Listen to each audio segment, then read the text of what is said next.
Each year, nearly 4 million students embark on their college careers. But once there, most of them sleep less and stress out a whole lot more. And by the end of freshman year, about 30% actually drop out. Now, for many, what's supposed to be the best 4 years of your life can start to feel like the worst. So here to help is Daniel Lerner, author of You Thrive, How to Succeed in College and Life. Welcome. Thank you for having me. It's a pleasure. Thank you so much for being here. That really is a tough time in people's lives and kids' lives. It's the first shot at independence for a lot of people. Maybe they are the first to enter college.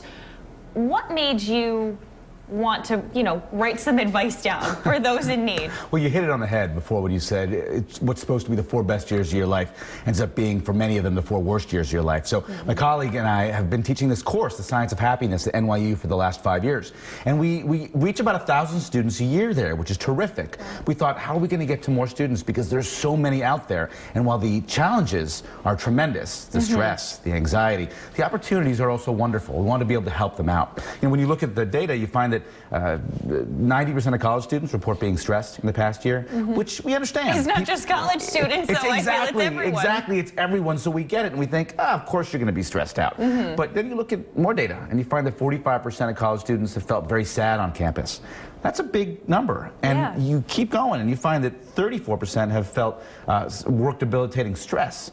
Or rather depression in the past year. That's a massive number. So when you think about that, we just really wanted to help as many students as we could get to. Yeah, and we really want to increase that happiness. You found out that just being happy, doing an activity, it could be the same activity you do day after day, but if you're in a good mood, it could be a totally different experience. Well, in many cases, that's it. Positive emotions have a tremendous benefit. And a lot of us, we want to be happy. I mean, everyone wants to be happy for the most part, right? But what we don't think about is what happiness does for us as a result. So we looked at studies of 5-year-olds and found that when they were primed with positive emotion, I mean, super simple, think of the happiest memory you can for the next 30 seconds, their activities, they were 50% more accurate, they were more collaborative, they were more engaged.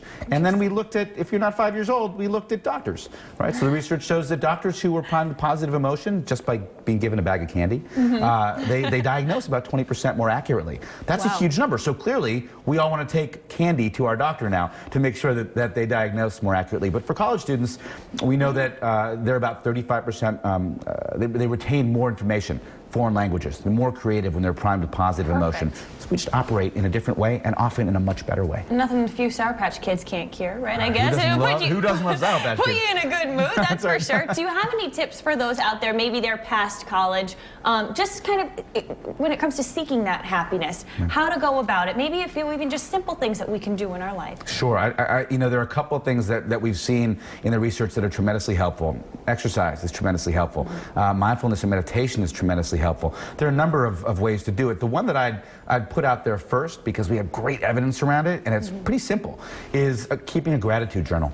That's to say, every night before you go to sleep, simply take 5 minutes and write down 3 things that you're grateful for. It doesn't have to be anything huge. I'm grateful for my wife, for my husband, for my kids, for my colleague who was nice today, and just beyond that, and why. I'm grateful for this and why, period. And your brain changes. You start to see more well-being, more happiness every day. We all need a little bit more happiness. We do. Daniel, thank you so much. Thank a you lot for that you can me. find in that book. If you want to hear more from him, you can buy a copy of this book, You Thrive. It's online now. You can also watch Daniel's Facebook Live tonight at Daniel Lerner Author. We'll share the link to that page on roadshow.com.